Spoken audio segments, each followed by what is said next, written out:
Ay dumalangin. Ama namin Diyos, nagpapasalamat po kami na binigyan mo po kami ng isang napakagandang araw na katulad nito, Panginoon, na kung saan pwede ka naming makasama, pwede ka naming makausap, pwede naming marinig yung tinig mo. Sa aming kalagitnaan, Ama, ikaw yung Diyos na aming Ama.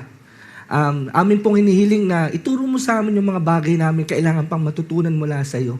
At loobin mo, Panginoon, katulad ng kalooban mo na hindi lamang namin ito maintindihan, kundi maging bahagi ng buhay namin. Lord, iba-iba yung kwento ng mga kasama namin na nandito. Pero Lord, ikaw yung nakakaalam ng puso ng bawat isa. At ang dalangin namin, Panginoon, katagpuin mo po sa araw na ito sa pamagitan ng salita mo ang bawat isa. Ito ang dalangin namin sa pangalan ni Kristo Jesus, ang aming Panginoon at tagapagligtas. Amen. Bilang bahagi po ng patuloy po na pagsasanay ng mga susunod po na leader po ng ating komunidad. So, ganoon po ka-eager yung ating community na sabi nga mag-multiply yung maraming leaders. Kasi sabi po, marami yung aanihin, pero kakaunti yung manggagawa. Kaya po, ganun pa din po yung init ng lingkod na makapag-produce sa tulong at biyaya ng Panginoon ng mas maraming leader na makakatuwang po sa pangangasiwa po ng gawain sa loob ng iglesia. So para po magbigay po ng panimulang pagtalakay sa paksang The Nurturing Heart, na bahagi po ng series The Relational Heart of Jesus. Tinatawagan ko po ang akin pong kasama. Wala pong iba kundi po si Sister Maria Pedraza Crisostomo. Tayo po ay magsisimula patuloy pa rin po tayo sa series na Pursuing the Relational Heart of Jesus. Ang topic po natin ay Nurturing Heart. Ano nga po ba ang ibig sabihin ng nurturing heart? Ito po ay tumutukoy sa pusong puno ng pag-ibig, habag, malasakit, at kung paano ang pag-ibig ng Panginoon ay ipinapakita sa atin. Sabi po sa Efeso 6:4, mga magulang, huwag ninyong ipagalit ang inyong mga anak. Sa halip, palakihin niyo sila sa disiplina at aral ng Panginoon. Ito po ay paalala sa katulad nating mga magulang na palakihin natin ng tama ang ating mga anak. Hindi lang sa pagkain, damit, mga pangangailangan sa buhay, kundi ipakita natin yung pagmamahal, pag-aaruga, at maging spiritual na paggabay sa ating Panginoon. Paano ba dapat palakihin ng tama ang ating mga anak? Una, huwag pukawin sa galit ang mga anak. Ipinapaalala ng Panginoon na hindi natin dapat sa maliit na bagay pinapagalitan natin ang ating mga anak dahil nagkakaroon ito ng mabigat na dalahin sa anak sa tuwing pinapagalitan natin sila kahit sa maliit na bagay. Sabi po sa Colossus 3:21, mga magulang, huwag ninyong pagalitan ng labis ang inyong mga anak at baka masiraan sila ng loob. Dito pinapakita na ang labis na pagsasalita ng hindi maganda ay nagdudulot sa anak ng hindi magandang pakiramdam at nagkakaroon sila ng hinanakit sa loob, paghina ng loob at paglayo ng puso sa magulang. Naalala ko po nung kabataan ko, nagkaroon ako, dahil sa sobrang disiplina ng aking ina, nagkaroon ako ng hinanakit sa puso. Naging dahilan nito para magkaroon ako ng galit. Hindi ko napapansin na sinasaktan ko yung sarili ko sa tuwing nagagalit ako. Naalala ko rin noon na may time na ilang beses ko rin nagtangkang magpakamatay dahil yung pakiramdam ko na wala akong halaga. May time noon na, nung bata ko na, may sinabi siya sa akin na, aalis ako, huwag kang aalis sa bahay. Pero kuminsan, nangako ako sa kanya. Pero dumating yung kapitbahay namin at nakiusap siyang samahan ko yung anak niya. Sandali lang daw. Nung una ayoko, pero napilit din ako. Sumama ako sa kanya, Dahil ang sabi, sandali lang. Pero hindi ko inaasahan na una sa akin yung nanay ko. Sa karsada pa lang nakaabang na siya sa akin. Mula doon sa kanto ng karsada, hinawakan niya na ako sa buk, hinaladkad niya na ako. Dahil doon sa nagpapaliwanag yung nanay nung kasama ko, hindi niya to pinakinggan. Mula doon sa bahay, kinaladkad niya ako pagdating sa mula doon sa kanto hanggang sa bahay. Pagdating sa bahay, sinaktan pa rin niya ako. Dahil ang sabi niya, nangako ka, hindi ka tumupad. Nung pakiramdam ko na yun, talagang akala ko mamamatay na ako. Kasi talagang manhid na yung katawan ko. Dumudugo yung ilong ko. Tinga ko, talagang, ang nanay kasi, pagka nagalit siya, wala siyang control. Pag talagang kung saan kanya tamaan, kung saan kanya hawakan, sa murang edad ko, masakit yun sa akin. Nawalan ako ng tiwala sa sarili ko. Sorry po. Masakit po pala pag maaalala pa kahit sabihing matagal na. Kaya nung nagkaroon ako ng galit, hindi sa kanya, kundi sa sarili ko.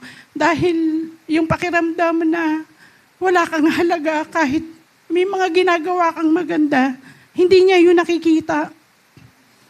Kuminsan kasi ang nanay, meron siya naman time na pagtapos niya yung gawin, aamuin ka niya, na talagang hindi mo siya maintindihan. Basta galit siya, wala siyang control. Hindi lang naman kasi ako yung ginagano niya, lahat kami, bunso lang namin talaga yung hindi nakatikim noon dahil bata pa siya. Kaya lahat kami magkakapatid, nagkaroon ng iba-ibang epekto dun sa may mga nagrebelde, may nalulung sa bisyo. Dahil dun sa paraan niya, naiintindihan naman namin siya dahil sobrang pagod sa trabaho, tapos makukulit kami. Pero bilang magulang, dapat alam natin yung nangyayari sa anak natin. Hindi niya napapansin yung ginagawa na namin sa sarili namin. Sinisira namin yung sarili namin dahil doon sa naranasan namin.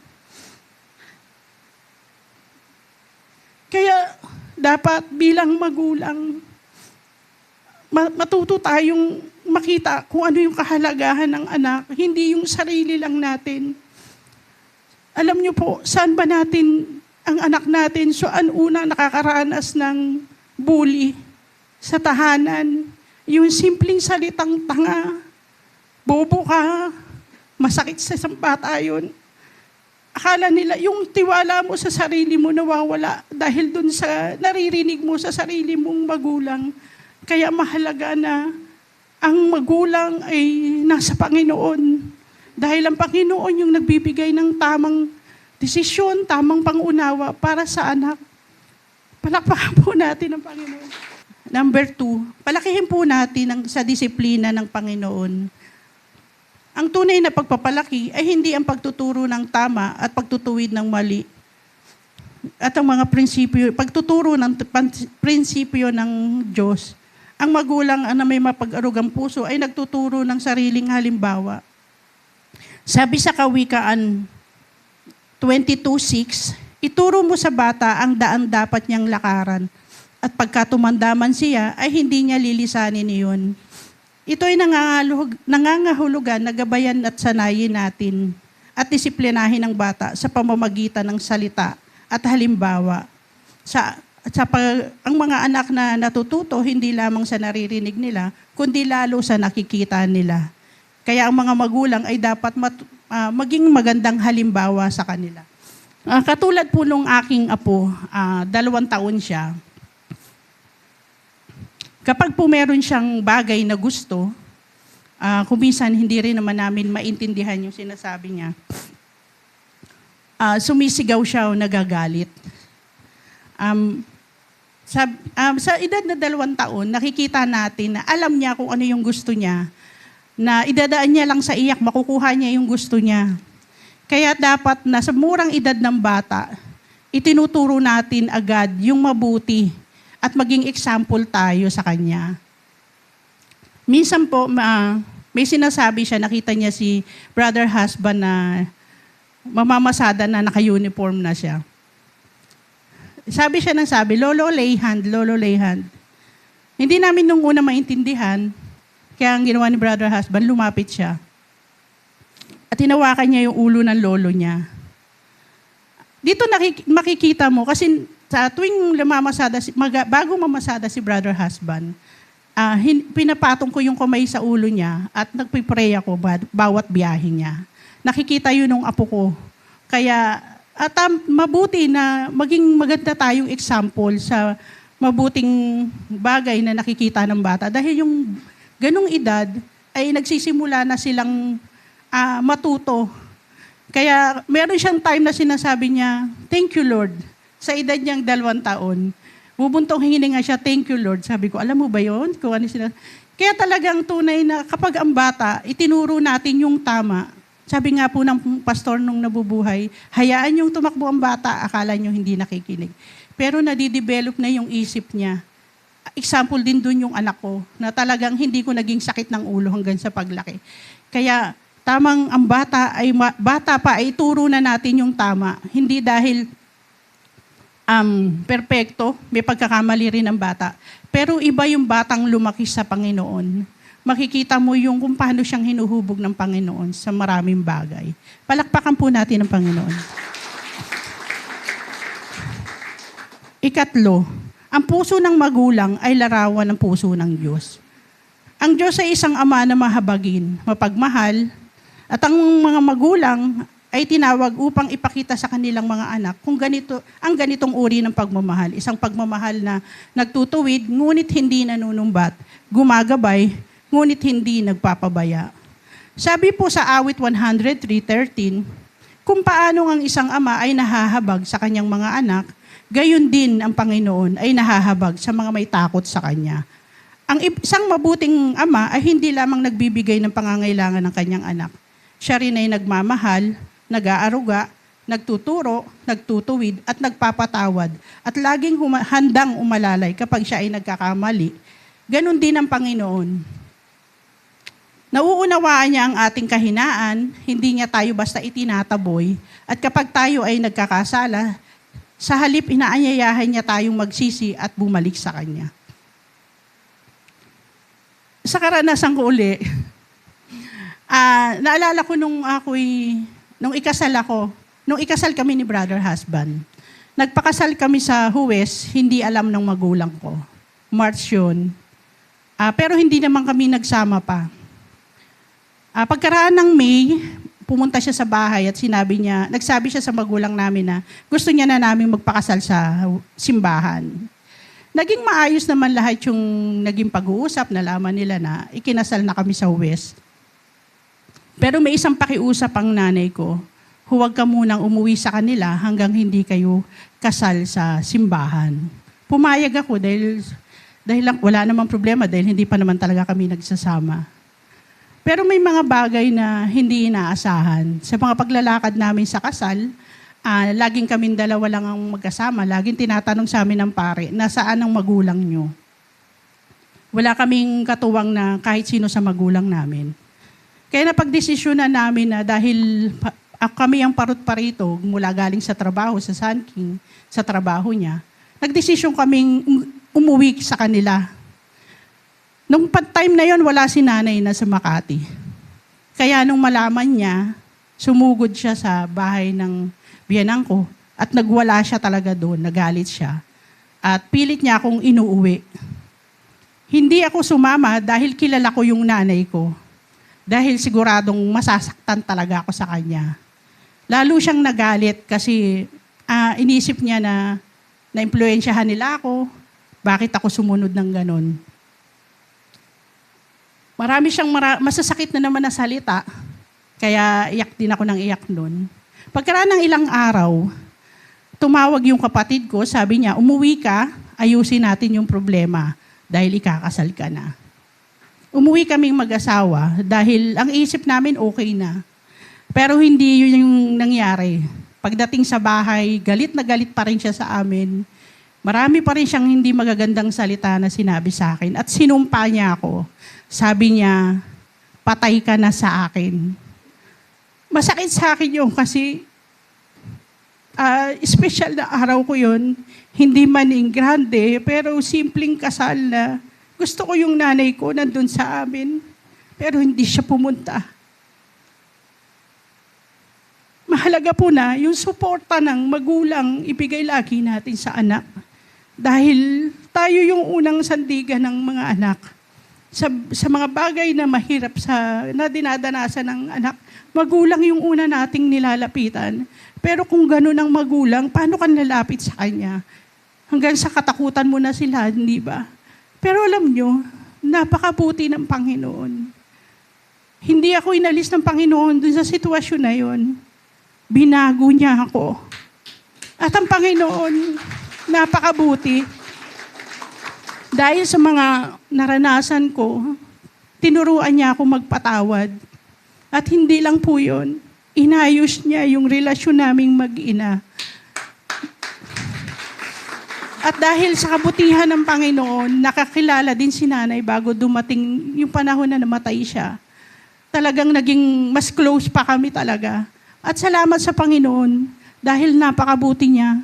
Ganun kabuti ang Panginoon. Meron siyang mapag-arugang puso. Kaya salamat sa Panginoon.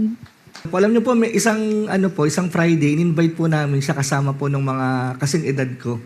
Nung inimbita po namin sila, nag-share po yung mag-asawa. So parang share po sa grupo namin na ano yung mga struggles nila, ano po yung mga pinagdaanan nila at paano nila napagtagumpayan yun sa biyaya ng Panginoon. And meron pong isang binanggit si Sister Maria na hindi ko makalimutan. And sabi ko nga, Lord, sana ganun din ang mangyari sa akin. Alam niyo po, talagang pagka po nakakilala ka sa Panginoon, pinuputol ng Panginoon yung sumpa. At yung sumpa po na yun na pinutol, hindi na po yun nagpatuloy dun sa henerasyon yung kasunod na henerasyon nila Sister Maria. Yun po yung kagandahan na nakakilala si Sister Maria at si Brother Marcelo kay Jesus. Sabi nga daw po nung anak nila, hindi ko alam kung ikaw ba kausap Sister Maria o si Brother. Sabi po, Ma, kung magkakaroon ako ng pamilya, ang gusto ko katulad din ng sa atin. To hear that coming from your child is really something from a parent na sabihin ng anak mo mula sa'yo, in your face, na, Ma, Pa, kung magkakaroon ako ng pamilya, gusto ko katulad din ng pamilya na meron tayo. And that only speaks for one thing. Satisfied yung bata, masaya yung bata, kung anong pamilya ang meron siya. Ano po? Kung napansin niyo po kanina, yung share natin si Sister Erica, for your information po, baka hindi lang po kilala ng marami. Ito po ay apon niyang Ninang Filma. No, pangatlo ng henerasyon. No po, mula po kay Ninang Filma, kay Sister Charisma, ngayon po si Sister Erica, yung apo na. No, pero ang maganda po, nagpapatuloy yung pamilya ng Ninang. Kasi pag nakakilala ka talaga sa Panginoon, ang sabi po ng salita ng Diyos, Gawa 16:31, sumampalataya ka kay Jesus, ikaw at ang buong mong sambahayan ay maliligtas. So nagpapatuloy po sila, naniniwala po hindi dahil ginusto nila, kundi yun po yung biyaya ng Diyos. Dahil merong isa mula sa kanilang pamilya na sumampalataya. At yung pagsampalataya na yun kay Jesus, although personal po yung salvation, don't get it wrong na hindi po siya collective na kundi merong ginagawang paraan ng Panginoon kasi hindi naman pwedeng nakilala mo si Jesus na hindi mo siya i-share. At unang ibinabahagi po natin si Jesus for members of our own family. Doon natin siya unang ibinabahagi. So, and the rest is history. No? Nagpapatuloy nga po sila. So, hindi tayo lahat dito ay magulang. Amen. Pero, sooner or later, we will be joining their caravan. We will be joining their group. No? Maaring iba't ibang mukha po ng pagmamagulang, pero darating tayo dun sa punto na katulad din po nila. Kaya, naniniwala po ako na ito pong paksa natin sa umagang ito is not exclusively for those who are parent already. Pati po dun sa mga magkakaanak pa lang, at meron na pong yung mga kabataan, kasi time will come, you will become a parent. At uulitin ko po iba't iba yung mukha ng parenting. Kaya pwedeng wala talaga tayong biological na anak, pero still, pwede tayong mag-act as a parent. No, kaya po, this is a very good preparation to all Christians. Itong klase po ng katuruan na ito. At alam niyo po, isa po sa lubos na pinapahalagahan ng Diyos ay ang pamilya. God is so much interested to a family. No, sabi nga po sa pag-aaral sa social sciences, particularly po sa field ng sociology, this is a very fundamental. Ang sabi po, the family is the basic unit of society. So ibig sabihin, yung society is a reflection of the families that constituting it. So kung ano yung klase ng pamilya na bumubuo doon sa lipunan, yun din yung muka ng lipunan na meron tayo. So you just try to imagine, no, kung dysfunctional ang bawat pamilya sa isang lipunan, what would you expect from that society? So that would also be a rotten society. No? Bulok na lipunan din siya. Kasi wasak yung mga pamilya na bumubuo dito. Kaya po isa sa mga pangunahing ministry ng Diyos ay ang pamilya. Pwedeng hindi po ngayon buo yung pamilya natin, but remember, this is God's ministry. Ang ministry po ng Diyos ay i-restore lahat ng broken relationships. No? I-restore yung mga broken hearts. Alam niyo po, how could somebody like Sister Maria would be able to raise a child na meron po sila ngayon? From what I have seen, she has a very traumatic childhood experiences. Yung iba, malaking gamutan, malaking amount ang nagagastos para sa gamutan sa therapy, no, etc., para sa rehabilitation, para maging functional po uli yung isang individual who suffered from trauma. Pero praise the Lord, di ka naman nagpa-rehabilitate, di ka naman po nagpa-therapy, ano? Pero yun po yung biyaya ng kagalingan or healing na nagmumula sa Diyos. No? If there's someone who can really fix our broken hearts, yun po yung isa na lumikha sa ating lahat. Naiintindihan yung anatomiya ng katawan natin kasi siya ang lumikha nito at nakakaintindi, hindi lang nung anatomiya ng katawan natin, kundi yung eksaktong iniisip at nararamdaman natin at yun po yung Diyos. At ang sabi po ng awit kanina, hindi po lahat sa atin ay may mabuting karanasan sa ama o sa magulang. No? At hindi po lahat ay may magulang pa. Pero ang sabi po ng awit kanina, if you are, sabi nga po, parang kung ikaw ay naghahanap ng ganong klase ng pagmamahal, pwedeng wala na ngayon yung tatay mo, wala na yung nanay mo, wala na yung magulang mo. Sabi po nung kanta, it's a very good reminder to us, kapag pagod na kayo, kapag wala kayong makausap, sabi nga ni Sister Erica, no? Nung buhay si Lola, kay Lola ko lahat kinukwento. No? Ngayon wala na si Lola, praise the Lord, hindi nawawala ang Diyos na ating Ama. We still have a Father, and that Father is always with us. Yun po yung ating Ama na nasa langit. Palakpakan po natin ang Panginoon. Hallelujah. Sabi ng awit, ano nga ba yung sabi ng awit? You're a good, good Father. It's who you are. It's who you are. You are a good Father to every one of us. Magsisimula po tayo sa mga kaso. At ang kaso, dito po sa Pilipinas, yung involved po ng mga estudyante nasa edad 15 to 16. Ano? Kung ang pag-aaralan po natin ay batas, no, ito po ay sako pa din, no, kinukonsidera pa din yung nasa ganyang edad na bata sa paglalarawan sa batas. Ano po ang kwento? Ang kwento, pinagplanuhang pagnakawan ng 2 menor de edad ang kanilang 50 taong gulang na gurong babae sa loob ng bahay nito. Ano po nangyari? Nagising yung guro habang ginagawa yung krimen. Ano ang ginawa po nung 2 estudyante? Brutal na sinaksak at pinukpok sa ulo hanggang sa mamatay po yung teacher, and that was the time na kinuha nila lahat ng gadget at pera na mayroon ng teacher. So at the age of 15 and 16, yung 2 menor de edad, nakapatay at nagnakaw. Una pa lang po yan. Ito po, mas matindi po ito, no? Ito po nangyari sa United Kingdom, kaso po ni James Bulger, no? Pero hindi po si James Bulger po yung biktima. At alam niyo po kung ilang taon si James Bulger? 2 taong gulang. You try to imagine that, no?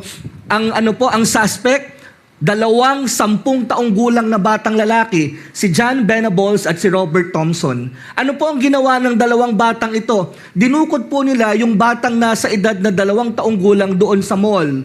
Pagkatapos dinala po nila sa riles ng tren. Ano ginawa nila habang nasa riles po ng tren yung 2 taong gulang? Doon po nila pinahirapan, binugbog at pinatay. 10 taong gulang po ang nag-isip niyan, 10 taong gulang po ang gumawa niyan. That was in the year 1993, no? And in the year 2024, ito po na-sensationalize din po ito sa media, no? Broadcast media sa Japan. Yung nakilala po ito sa Seibok slashing. Ano po yung kwento nito? Ang gumawa po nito, 11 taong gulang na batang babae. So, regardless kung babae o lalaki, makikita po natin merong involvement sa crime. At mga bata po ito. Ang sabi, meron pong isang walang taong silid-aralan, oras ng tanghali. Ang ginawa po nito, nung suspect, pinatay po niya yung kanyang 12 years old na kaklase gamit ang isang cutter. Kaya po, sa Seibok slashing, ginamit po yung cutter para gilitan sa lieg po yung pangalan po yung kaklase niya. Ang dahilan po, binubuli kasi yung yun na po, naintindihan niyo naman, di ba? So, yun yung dahilan niya. Ito po sa United Kingdom uli. Pero this time, ang pinag-uusapan po natin, sino po rito yung may anak na 12 years old? Usually po, pagka 12 years old, ano po yan? Grade 7 o grade 6? Grade 6, no? Grade 6 po. Grade 6 po, si Sean Stewart, tatay na po siya. No, at the age of 12. Imagine, sa 12 taong gulang, parang nagsisimula ka palang mangarap sa anak mo, pero ito, tatay na siya. No, hindi na po niya inabutan yung pagiging teenager. No? Bago pa siya maging teenager, tatay na siya.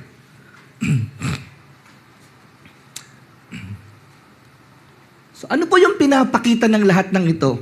No, bago natin pasukin po ito. Una po, pinapakita po nito na at a very young age, nakita po natin na-involved na sila. Hindi po ito petty crimes. Ito po ay heinous crimes.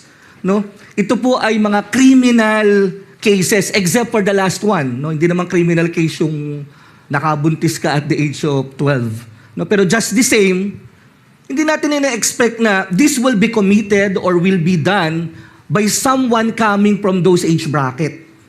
Parang they are too young to be engaged with this kind of activities. No?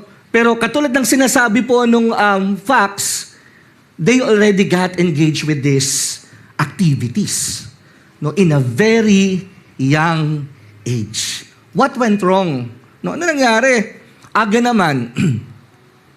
Iba-iba po yung paliwanag dito. No? Sige, silipin muna po natin to mula po halimbawa sa field ng psychology and sociology. No, ano sinasabi po ng mga fields na ito? Bakit siya posibleng na-commit? Una po yung sinasabi nating intergenerational transmission of violence. Ang ibig sabihin lang po niyan, na-desensitize na po yung bata dahil sa paulit-ulit na exposure sa loob ng bahay doon sa mga awayan, sa mga violent acts, sa mga domestic abuses na nagaganap. And the more they witness those acts, what would be the tendency? No? Nade-develop daw po yung tinatawag na learned behavior na ganito yung ginagawa ni daddy kay mommy, o kaya ni mommy kay daddy, o kaya ni mommy dun sa mga kapatid ko, etc. At ano yung tendency? Na yung violence na saksihan niya sa loob ng bahay, pwede po niyang dailin yun sa labas. No? Yung isa naman po ay yung tinatawag na parental neglect at peer influence. Paano naman po yung nangyayari dito? Yun po bang kulang ng parental supervision?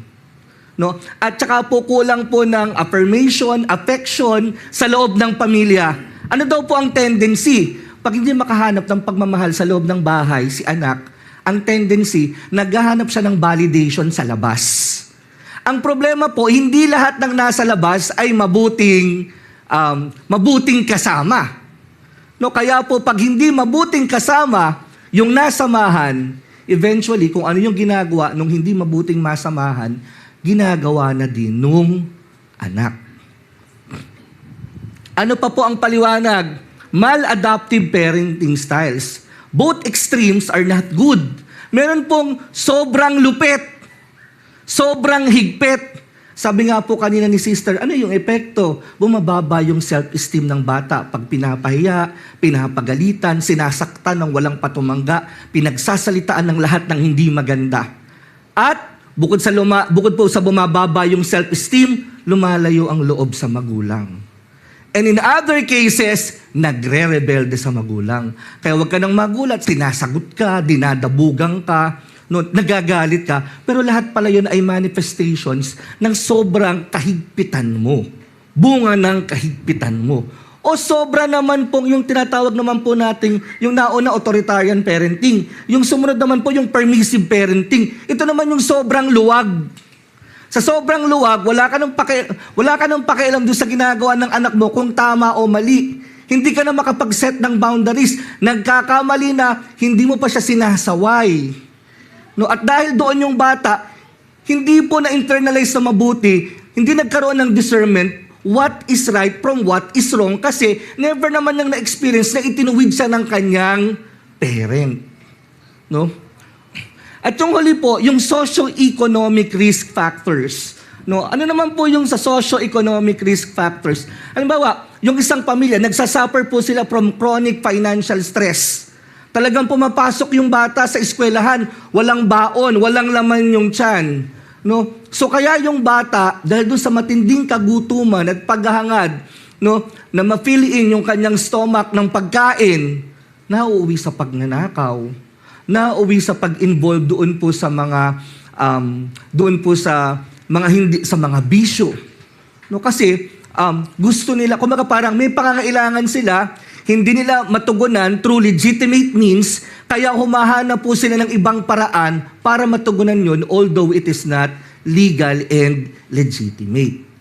Ito po yung sinasabi ng sanlibutan. Pero of course, alam natin na mayroong paliwanag din ang Biblia patungkol dyan. No, siyempre, may sinasabi dyan ang Biblia. No, kumbaga parang, ano yung ipinapakita sa lahat ng ito ng Biblia? Hindi ko po sinasabi na ito lang yung problema. Pero napakalaking halaga ng papel na gagampanan po ng turo na ito ng Biblia. Kaugnay ng mga suliranin na nakita na natin para hindi na tayo umahabot sa ganun. Ano po? Alam nyo po, meron pong isang katangian ng Biblia. No, hindi ko makakalimutan yung turo na yun ni Sister Juliet.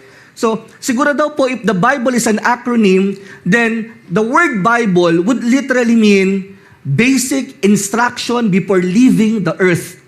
So, yun daw po siguro yung most suitable na acronym for the Bible. Kasi alam nyo po, ang Bible, aside from being a love letter, it is an instruction or a set of instructions coming from God. Alam nyo po kung bakit nagbibigay ng instruction ng Diyos? Kasi hindi ibig ng Diyos na mapahamak tayo.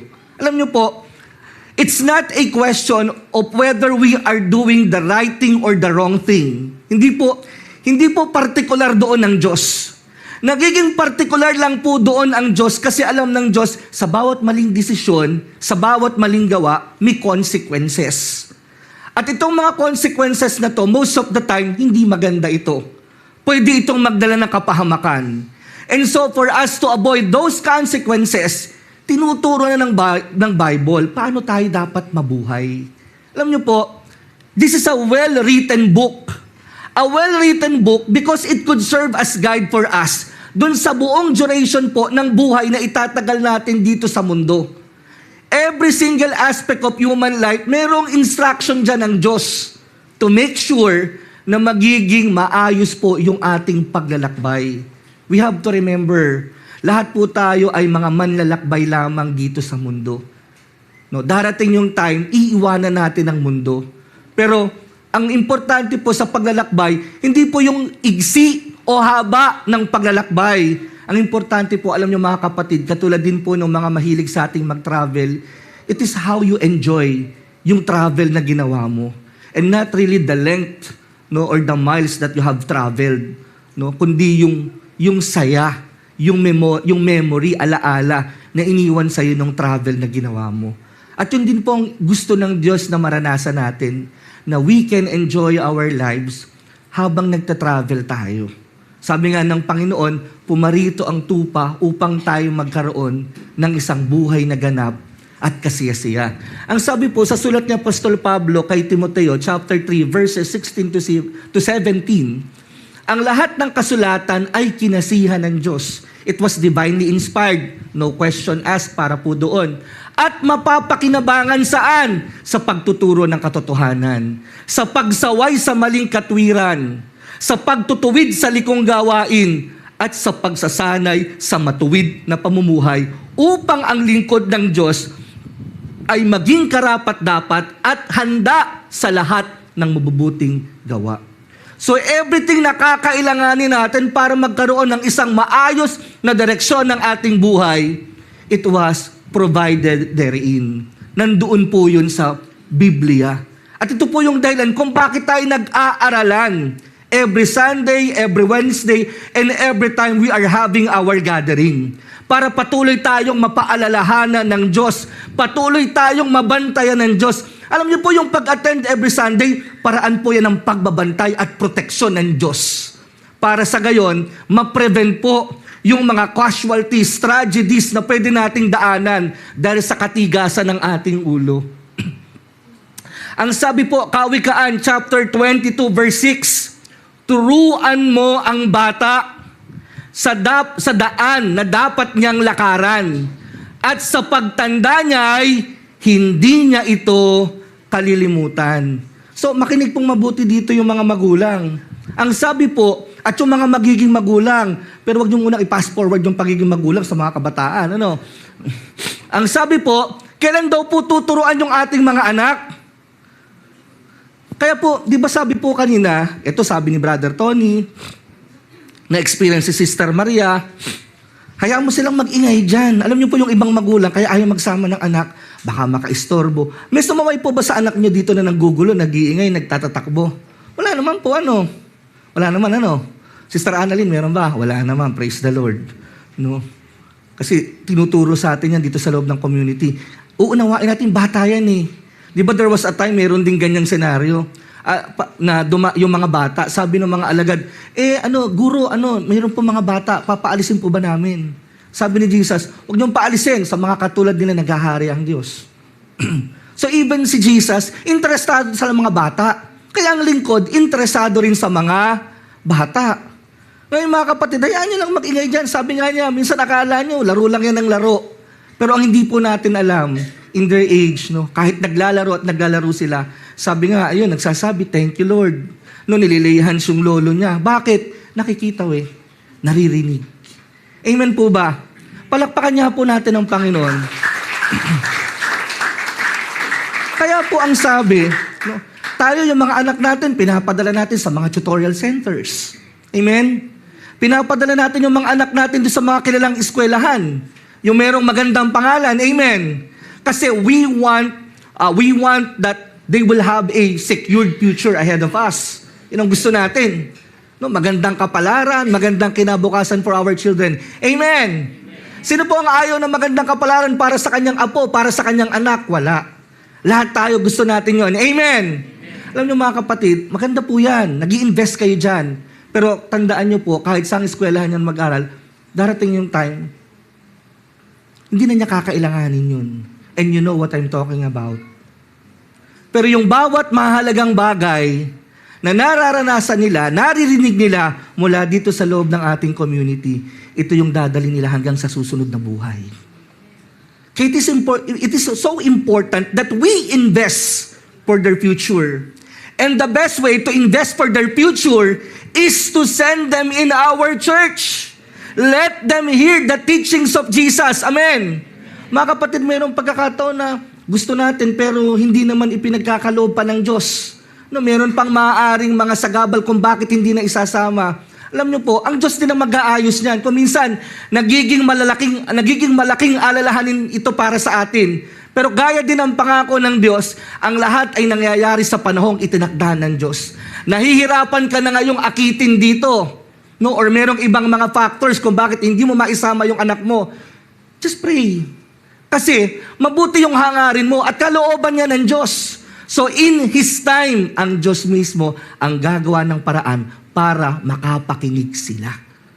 Ang sa atin po, while we have the authority over them, while we have the control over them, kasi darating yung time, talagang they will make the decision for themselves.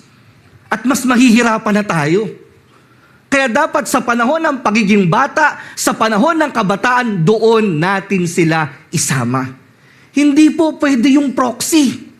Kasi ang kaligtasan ko ay hiwalay sa kaligtasan ng aking anak. Hiwalay sa kaligtasan ng aking sambahayan. Bagamat may pangako sa akin ng Diyos, I have this obligation na ipakilala din sa kanila si Jesus. And sometimes the best way to do that is simply to bring them in the church. There is no alternative to that. Wala pong pamalit doon. Yun po yung isang bagay na walang pamalit. We can invite our friends. We can invite our co-workers. Pero yung pinakamalapit po ay ang ating anak, ang ating mga kapamilya. At kailan po natin sila tuturuan? Tinuro po ng Biblia, turuan mo ang bata sa daan na dapat niyang lakaran. Kailan? Sa panahon ng kanyang kabataan. Sa panahon ng kanyang kamusmusan. At ano ang pangako ng Diyos? Again, this is a promise. A promise given to us by God. Sa pagtanda niya, hindi niya ito kakalimutan. Kaya mga kapatid, wala ka na. Mga kapatid, pagka pala na wala tayo, pero ang anak natin nasa Panginoon, wala tayong dapat ikatakot. Kasi hindi niya makakalimutan lahat ng natutunan din natin at itinuro sa atin ng Diyos. At nakakatiyak tayo na ituturo din sa kanya ng Diyos kung ano ang gagawin niya sa panahon na pinagdadaanan siya. Wala ka na, pero may katiyakan ka pa na sinasamahan pa din sila ng Diyos. Natuturuan pa din sila ng Diyos. Bakit? Sapagkat sa panahon ng kanilang pagiging bata, may naitanim sa kanila ang Diyos. Palakpakan niya po natin ang Panginoon. Hallelujah. Kaya mga magulang, minsan hindi mo kailangang magsalita kung nahihiya ka. Hindi mo kailangang mag-preach kung nahihiya ka. Isama mo dito sa loob ng church. Kasi bayaan na po natin ang Holy Spirit, bayaan na po natin yung mga mangangaral na ipinadala ng Diyos, silang magturo. Ang sa atin, isama natin sila. Amen. Palakpakan po natin ang Panginoon. Ito po, tingnan po natin Ito po yung ilang maling pagkaunawa tungkol dun sa pagmamagulang. Pero ito po yung most prevalent. Ganito yung care and practice ng sanlibutan. Alam nyo po, meron po sa atin unknowingly, sa maraming tahanan, pinapalitan po, kumbaga parang may digital nanny. Parang ito parang may katulong na nagpapalaki at nag-aalaga dun sa anak. And in its worst case, or in its worst scenario, pinalitan na yung magulang nung tinatawag nating digital nanny. Sino ba si digital nanny? Si YouTube, si TikTok. Yung lahat ng napapanood dun sa social media na para wag umiyak, para magawa yung gusto mong gawain, anong ginagawa natin? In a very young age, kung ano-ano po yung ine-explore na mga laro. Na hindi natin, at alam nyo po ba, ang kaibahan po ng social media, ng malikha po ito, they can have this relationship, they can form relationship, with people outside of your family, with people outside of the Philippines. Are we even aware of that? Na meron na silang mga kaibigan na malalayong-malayo at hindi natin to kilala. At kung nauubos, dumadali yung trabaho natin, dumadali yung gawain natin, nababawasan yung iyak ng bata, pero ang hindi po natin alam, yung maraming bagay na natututunan niya, ang nagtuturo pala ng malaking porsyento na hindi na kayo. Kaya nagugulat kayo, hindi naman bahagi ng family values namin. Hindi naman ako ganyan, di rin naman ganyan yung asawa ko. Pero bakit ganito yung anak ko? You should not be surprised. Hindi yan nakita sa inyo, pero natutunan nila sa social media. Kasi 3 oras, 4 na oras, 5 oras, at kung gabing-gabi pang matutulog, babad na babad sa social media. So ang social media na ang nagtuturo literally sa kanya tungkol sa kanyang buhay. Kaya mga kapatid, hindi po masamang gumamit ng social media. Pero dapat meron tayong regulation. No? Siguro kung meron pong isang magandang bagay na pinagkakasunduan namin lagi mag-asawa, yung screen time po dun sa aming anak. Na talagang namin na hindi gagamit yan ng cellphone until grade 6. No, and we're becoming true naman po dun sa bagay na yun. At ang screen time on TV talagang lang sa umaga, 11:30, pinakamatagal 2, sa gabi 7 to 9 o hanggang 7 to 10. Kumbaga pa talagang, kasi po at dapat din yung, sabi ko nga po at the age of 2, minsan kasi meron ding mga laro, hindi parang doon sa mga laro na yon, reading between the lines, may hindi magandang mensahe. Alam niyo po, mamaya siguro makikita natin, hindi po totoo na at the age of 2, at the age of 3, wala pa silang alam. Tandaan niyo po, sa pinakabagong pag-aaral sa larangan ng sosyolohiya, sinasabi po na ang socialization o yun pong pakikisalamuha, no, ibig sabihin interaction sa tao na nakakapag-acquire po sila ng learning, nagsisimula daw po yun as early as infancy period. Ibig sabihin, hindi pa ipinapanganak yung bata, natututunan na niya yung mga bagay that is available to his or her environment. It may be direct or it might be indirect, but the point is socialization is already beginning. Kaya po halimbawa, even at the age of 2, anak, yan, hindi tama yung ganun. Kasi ganito yan, kasi ganyan yan. Pwedeng sa tingin mo, di ka naririnig, hindi ka naiintindihan, but it is not a waste of time. Amen po ba mga kapatid? Huwag nating iwanan yung pag-aalaga ng bata dun sa digital nanny. Alam ko pong importante sa atin yung ating mga anak. Kaya kung importante sa atin ang ating mga anak, dapat meron lang regulated yung oras. Regulated yung oras ng paggamit ng social media, regulated yung oras ng panonood ng TV. To give more time to real socialization. Bayaan nyo nga kasi alam nyo po, ito po ang problematic na ginawa ng social media. No? Yung mga malalayo, nagkalapit-lapit. Kasi by just clicking some buttons over your cellphone, yung kapatid mong nasa abroad, pwede kayong magkita. Amen po ba? Pwede kayong magkwentuhan. Pero ito po yung irony na ginawa niya sa buhay natin. Kayong magkakasama sa loob ng bahay, no? Kayo yung hindi na nakakapag-usap-usap. Kakain, pak. Magkakatabi sa sala, hindi kayo nagkukwentuhan kasi nakangisi yung isa. Umiiyak yung isa, pero yung isa nakangisi. Kasi may ibang kausap sa cellphone. Amen po ba? Ninakaw ng social media yung time natin para personally and physically alam nyo nga, kahit nga po sa klase, mas gusto ng estudyante yung on-site kesa online. Kasi nakakabagot yung online at mas maraming natututunan physically kesa through online. Mga kapatid, ganun din sa totoong buhay ng tao. Iba yung physical touch kesa doon sa nag-uugnayan lang kayo online.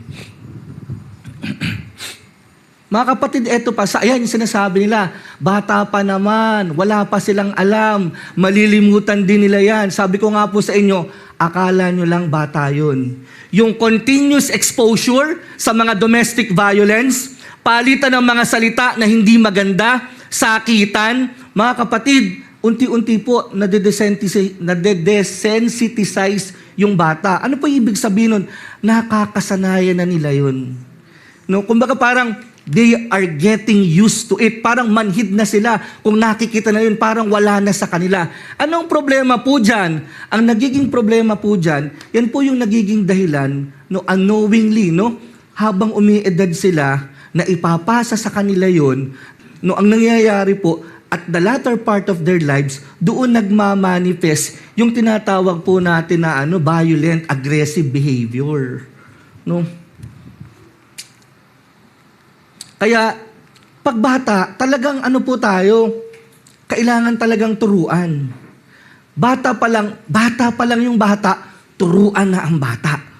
At ang pinakamainam na panahon at pinakamainam na paraan para magsimulang magturo sa bata, dito sa loob ng church. Kaya mong sabing 1 taong gulang lang yan, 2 taong gulang yan. Okay lang yun, kahit sa palagay mo di ka naiintindihan. Basta, anyway, sabihin mo pa din. Huwag namang napaka-highfalutin ng mga salita na ginagamit mo na hindi ka naiintindihan ng bata. You just try in your own way kung paano maipapaliwanag yung senaryo dun sa bata. No? Pero get their attention. Let them know it is good. Kung mabuti ang ginagawa, purihin yung bata para ma-reinforce. Kung hindi naman maganda, para ma-discourage, punahin din. No?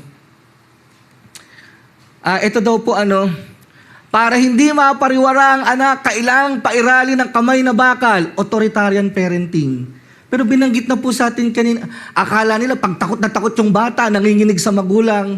Di po ba? Si sister, takot na takot ka dun sa nanay mo, sister Pero tingnan mo, nung sinabi, huwag kang aalis dyan. Pagbalik ko, dapat nandyan ka. Pero tingnan mo, takot na takot siya, pero ginawa pa din niyang umalis. Sa totoo lang po ang ginagawa ng isang authoritarian parent, pinabababa niya yung self-esteem ng kanyang anak. Every time na pinagagalitan, pinagsasabihan ng hindi magandang salita, sinasaktan yung bata, unti-unti ang tingin niya sa kanyang ang tingin niya doon sa kanyang value, yung value ng kanyang sarili, lumiliit yung value ang tingin niya sa kanyang sarili. Kasi yung sarili niyang nanay, sinasaktan siya eh. So parang bakit ba ako pwedeng saktan ng ganito, ng grabe? Bakit ba ako pwedeng pagsalitaan ng ganito? Siguro kasi hindi ako mahalaga. Kaya hindi ako mahal ni nanay. Kaya ganito yung ginagawa niya sa akin. Lumiliit yung tingin niya sa kanyang sarili. At kanino po nanggagaling yung idea na yon? Sino nagsasend ng idea na yon? Yung parent. Samantalang yung parent, dapat siya yung unang nagbibuild ng confidence ng kanyang anak. No? Mamaya po, paano ba natin i-correct? Bayaan po natin yung Bible din ang magturo. Meron namang iba, yung permissive parenting, no, na sinasabi natin. Mahal ko ang anak ko, kaya ibibigay ko ang lahat ng gusto niyan. Kasi baka magtampo. Lalo na po kung minsan lang kayo nagkikita ng anak nyo, napakahirap pagalitan. Napakahirap paluin. Kahit alam mo na gumagawa, hindi na maganda yung ginagawa, parang nahihirapan ka mong pagalitan. Bakit? Kasi minsan na nga lang kami magkikita Tapos baka ang maalala pa niya sa akin, yung pinagsasabihan ko siya, yung napahalo ko siya, baka magtampo sa akin, lalong lumayo yung loob. Does it sound good? Hindi po. Alam niyo po kung bakit? No?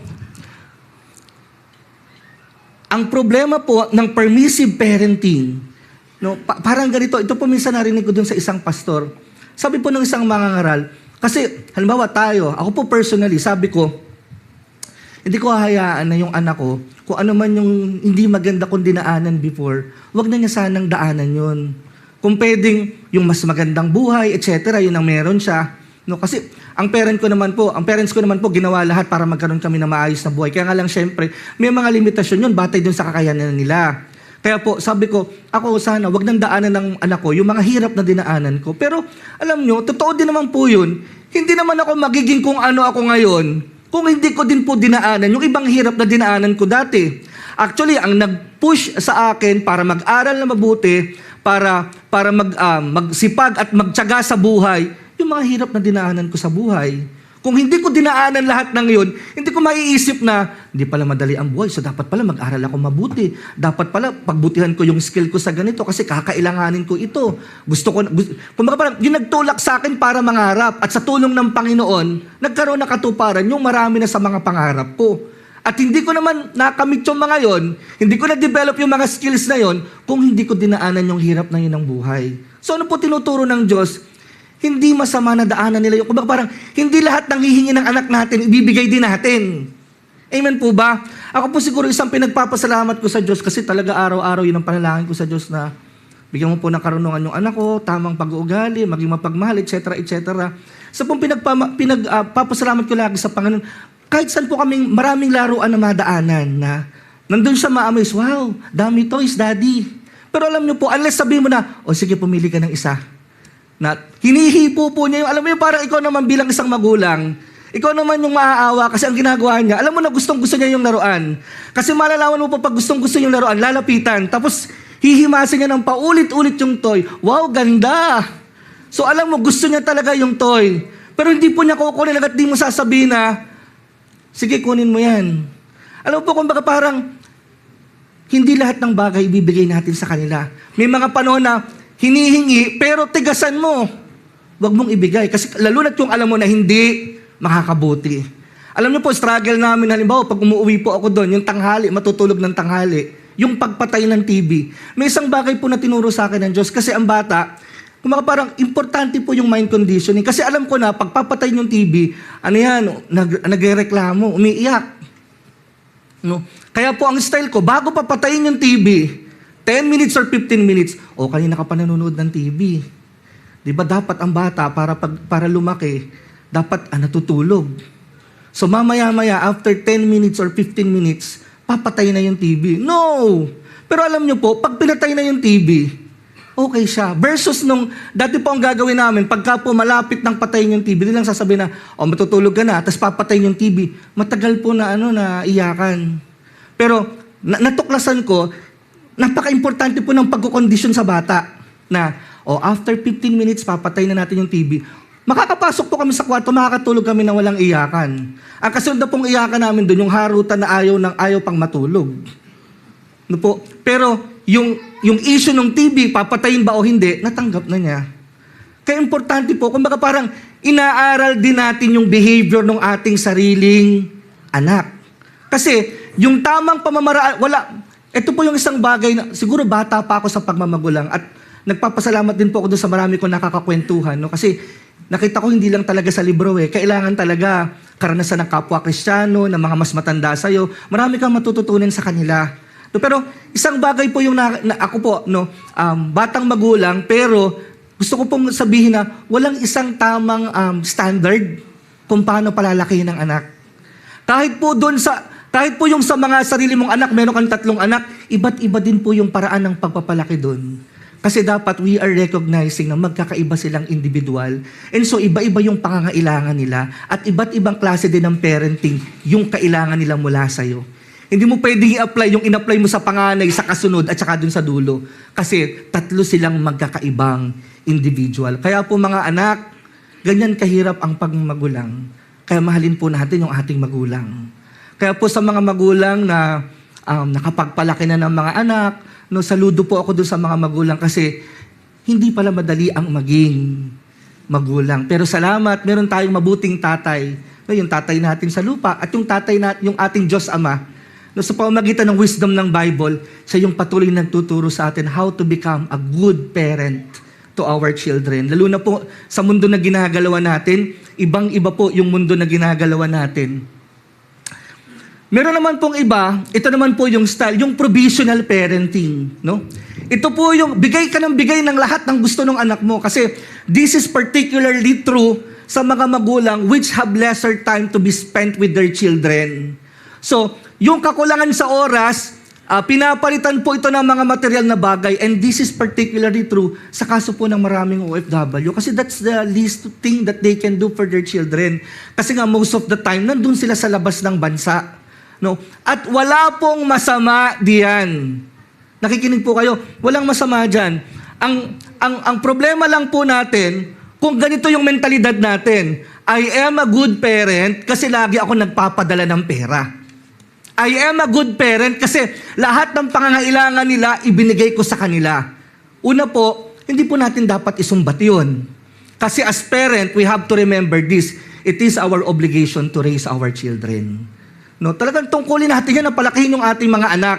Kaya po, yung pagtustos sa mga pangangailangan ng ating mga anak, that is only one aspect of parenting. But there is more than that. Kahit nagpapadala tayo, ibinibigay natin lahat ng gusto natin, pwedeng limitado tayo sa oras at the moment. Kasi hindi natin kontrolado, nasa ibang bansa tayo, nasa ibang lugar tayo, mga kapatid. Pero yung mga panahon na kasama natin yung bata, sabi nga po, huwag mong ibigay yung bahagi ng oras mo. Ibigay mo yung buong bahagi ng pagiging tatay mo. Yung tatay na nagpapakita ng pagmamahal sa anak, yung tatay na nagtutuwid sa anak. No, kumbaga talagang, tandaan po natin na hindi ka lang mabuting ama dahil nagpo-provide ka ng pangangailangan. Kasi ang anak, may emotional, may psychological, may spiritual, and so many needs. No, na dapat pong masatisfy no, habang sila ay lumalaki. Pero mga kabataan na, wag naman natin parang hanapan yung mga magulang natin. Kailangan makita din natin kung saan sila nanggagaling. Ito po, may tinatawag tayong generational copy-pasting. Akala nyo, yung nagka-copy-paste sa mga research lang. Meron din po tayong tinatawag sa pagmamagulang na generational copy-pasting. Ano yan? Nako! Noong panahon namin, ganito lang ang ginagawa namin. Ngayon, ang dami-dami nyo ng demand. Noon yan, nabubuhay kami. 2 piso lang ang baon namin eh. Ikaw ngayon, 100, di ka pa masiyahan. No? Mga kapatid, kailan po yung panahon nyo? O sige, bibigyan nyo ng 2 piso yung anak nyo. Sige nga, sumakay nga kayo ng jeep, papunta doon sa eskwela, 2 piso. So, maging yung value ng Philippine peso, nagbabago. So, ganun din po yung mga bilihin, yung societal norms, nagbabago lahat. Ikaw na nga lang po ang hindi nagbabago pag-iisip mo. Akala mo yung panahon mo pa, 19 kopong-kopong eh. Mga kapatid, hindi po natin pwedeng hanapin yung meron tayo nung panahon natin. Nagbabago. Kaya nga po, kailangan nating para maintindihan natin yung mga anak natin, ano ba ang meron sa panahon natin ngayon? Ano ba nangyayari sa Pilipinas? Ano ba kalalagayan ng Pilipinas? Kasi lahat yun po, nakaka-impluensya sa pag-iisip at pagkilos ng ating mga anak. Kaya wag mong hanapin, tama na. Itigil na. Sobra na. No? Wag na yung, nung panahon namin ganito. Tapos halimbawa, nai-stress, nade-depress, merong anxiety. Kaartihan lang yan. Nung panahon nga namin, pinadadapa pa kami sa sa may asin okay naman kami Mga kapatid, panahon nyo nga po yun Yung anak mo, hindi mo siya kapanahon.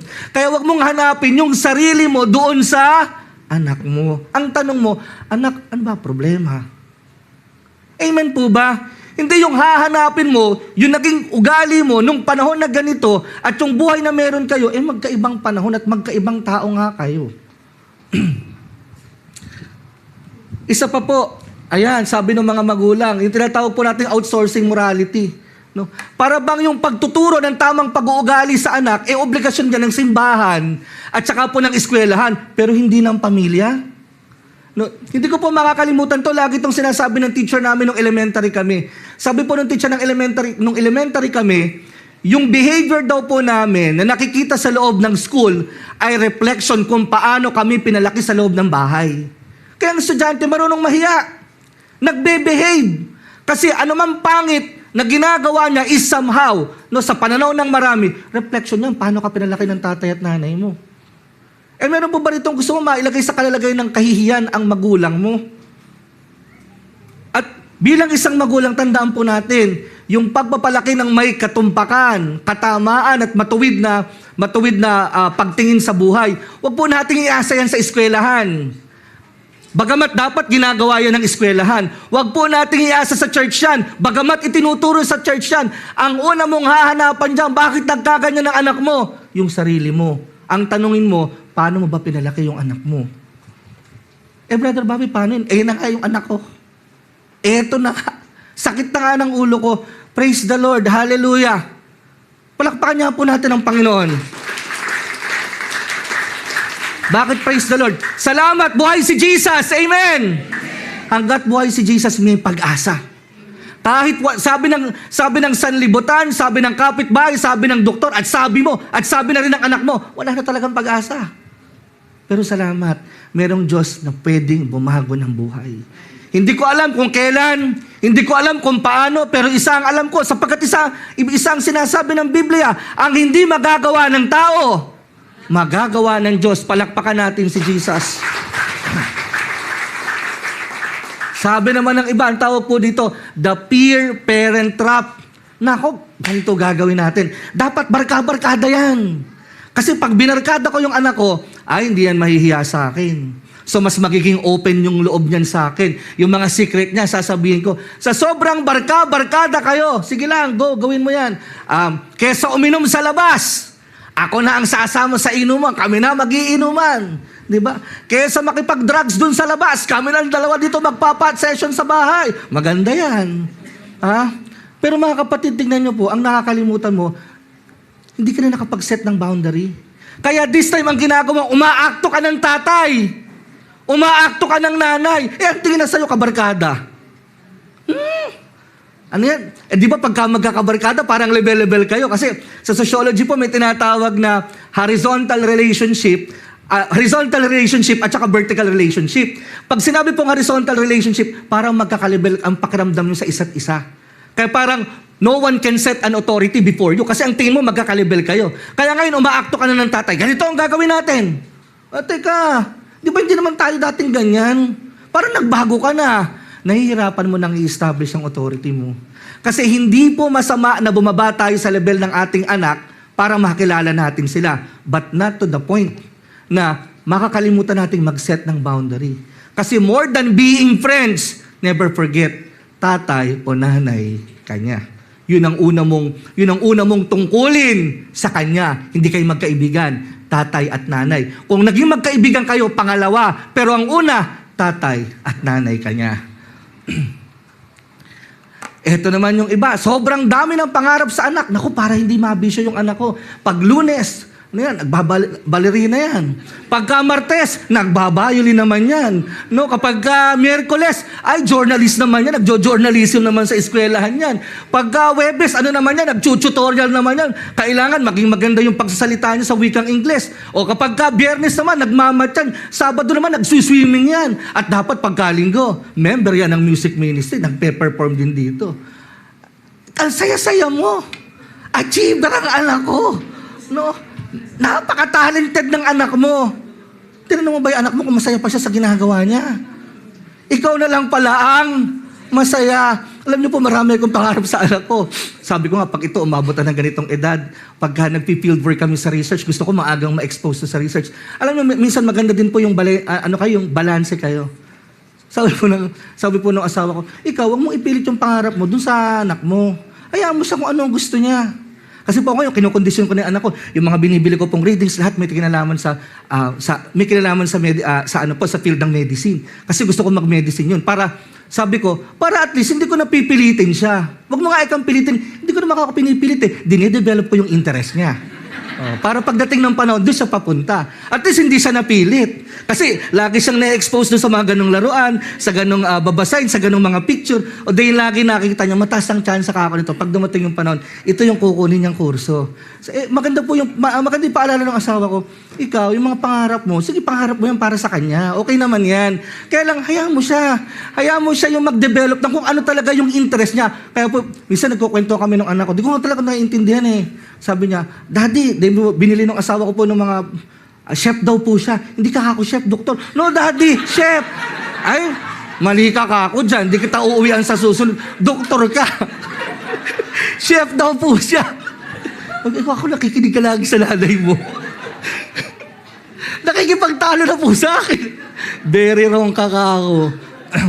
Ito pa po yung isang nakalakihan natin, yung mitolohiya ng quality time over quantity time. Sabi po ng iba, oo nga, konti lang yung panahon na meron ako. Pero at least pag magkasama naman kami ng anak ko, ano siya, I see to it na masaya yung anak ko. Alam nyo po, struggle talaga to, lalo na po pagka working parent ka. Yung, ano ba talaga mahalaga? Quality or quantity time? Ang totoo po, pareho silang mahalaga. Kasi tingnan nyo po itong, eto sabi po ito sa pag-aaral, nawawalan daw po ng emotional anchor ang bata sa araw-araw kapag pinipili mo ay quality over quantity time. Bakit? Kasi hindi naman nai-schedule ang problema ng anak. O sige, dahil si Daddy nagkakausap kami ng Saturday, itong nabully ako, tsaka ko na ito iintindihin pag dumating yung Saturday. Kasi doon kami magkukwentuhan ni Daddy, Hindi naman po nai-schedule ang problema. Pero alam nyo po, ito po ang number one na problema, hindi lang po ng mga parents sa mundo, kundi po ng parent na maging Kristiyano. Alam nyo po kung ano yung number one problem natin? Communication. Yung bang palang, we are all busy. And we are all coming to a point na, hi, hello. Minsan nga yung magkasabay-sabay kayong kumain, mabibilang mo po sa kamay mo. At yung pag-aralan nyo po, mas madalas ka pang makipagtsikahan sa kaibigan mo kaysa sa nanay, kaysa sa tatay mo, kaysa sa anak mo. Alam nyo po siguro, isa sa binibigay sa atin na turo ng Panginoon, talagang we really need to find time for our children. We really need to find time for our family. No, hindi lang po kailangan ay quality time. Ang kailangan din natin ay sapat na panahon. Alam niyo po, isang bagay na tinuro po sa akin ng anak ko, kasi ako talaga workaholic. Alam niyo po, hindi ko alam kung ano yung klase ng psychological problem ba yun or behavioral problem. Basta po isang araw o 2 araw na wala po akong ginagawa, yung bang parang I'm just spending my times doing the things that I want. Pagkatapos po ng 2 araw na yun, o habang naglilibang ako, nag-swimming, nakikipagkwenton, alam niyo po, pag na-pause ako for a minute, biglang sabi ko, ano ba yung mga gagawin ko na hindi ko nagagawa? Alam niyo, may ganun po akong ugali na parang may mali. Parang dapat may ginagawa ako ngayon, pero hindi ko ginagawa kasi sinasayang ko yung oras ko dun sa pagsasaya. Na hindi naman po dapat tama. Dapat wala kang ganung wala kang ganung feelings, pero kuminsan may ganun. Kaya po kahit nasa bahay, Sabado, Linggo, kapag walang ginagawa, talaga I see to it, meron po akong gagawin. Pero may isang bagay na tinuro po sa akin yung anak ko na napansin ko, every time po na magkasama kami, may hawak akong cellphone, kinukuha yung cellphone, kinukonfiscate. Na minsan po ang gagawin ko, ibababa ako sa ganito. Ngayon, nakita ko po nanonood siya, maggaganyan ako, kukunin. Parang somehow saying to me na, teka daddy, dapat full attention ka. Tigil ka muna dyan. Kaya po ngayon, isang bagay natutunan ko, tinatapos ko po lahat ng trabaho ko na hanggang Friday or even before Friday para po yung weekends, yung buong weekends po na yung kanya yun na hindi ko kailangang magbasa kasi nakapagbasa na ako ng Friday. Hindi ko kailangang magsulat kasi nakapagsulat na ako ng Friday. Kasi po, kailangan talaga natin, alam niyo po ganito yan kailangan talaga natin mag-schedule para sa anak. Hindi po yung totoo na, it will come so naturally. Pag hindi mo lalagyan ng schedule at career person ka, mawawalan ka talaga ng schedule. You really have to devote time for your children. Kailangan talagang planuhin mo. Kailangan talagang schedule mo. Dapat nga po ito natutunan ko kay Pastor Peter. Kahit may meeting, di po ba usually, tumawag ka na lang mamaya kasi nasa meeting. Dapat daw po pag yung asawa, anak, kapag sila yung priority natin, kahit nasa meeting ka, excuse me po, sandali lang po, may important call lang po. Kasi that speaks kung sino mas mahalaga. Mahalaga yung pamilya kaysa doon sa work. Kaya ang priority natin ay yung pamilya. At dito sa lingkod, love begins. Palakpakan po natin si Jesus. Ito na po tayo kasi 10:45 na. Nagsisimula pa lang ako Ano po yung tamang pagmamagulang ayon sa katuruan ng Biblia? Tingnan po natin ang sabi dito sa Efesos 6:4. Pakinggan niyo po mabuti. At kayong mga ama. Para to sa tatay pala muna. Sabi dito, wag ninyo, para din to sa nanay. Huwag ninyong ipamungkahi sa galit ang inyong mga anak, kundi inyong palakihin sila sa disiplina at aral ng Panginoon. Magkaugnay po sila ng Colossus 3:21. Ano sabi? Mga magulang, huwag ninyong pagalitin ang inyong mga anak. Siguro napakakulit ng magulang. Kasi huwag daw pagalitin yung anak. Hindi po. Upang hindi sila manghina ng loob. Ano po yung sinasabi dito? Sinasabi ba dito huwag nang disiplinahin yung anak? Ay, hindi po. Pagka po hindi nyo didisiplina ang anak, magkakaroon niya ng sungay at buntot. Ano pong sinasabi ng Biblia? Ang sinasabi po dito, at huwag ninyong ipamungkahi sa galit ang inyong mga anak. Sa ibang salin, at huwag ninyo silang pagalitan ng husto. O, pagalitan ng labis. Kumbaga, sige, pagsabihan mo. Sabi nga po, pagsabihan. Di po ba parang, kung maaari, may mga panahon talaga na nalalakas ang boses natin Pero kung pwede naman, kausapin muna natin ng mahinahon. Kausapin muna natin ng mahinahon. Yung anak natin. Na baka pwedeng parang dialogo, pag-usapan natin. Hindi ko po makakalimutan ang example dito. Ang Ninang Belen. Ang Ninang Belen po, nag-away. Sa harapan niya yung kanyang mga anak. Hindi po niya pinalo. Maupo kayong dalawa. Pagkatapos po niyang paupuin yung dalawa, binasahan po ng aklat ng Epeso na, mga anak, igalang ninyo ang inyong ama at ina. Ito ang unang utos na may kalakip na pangako. Lalawig at giginhawa ang iyong buhay.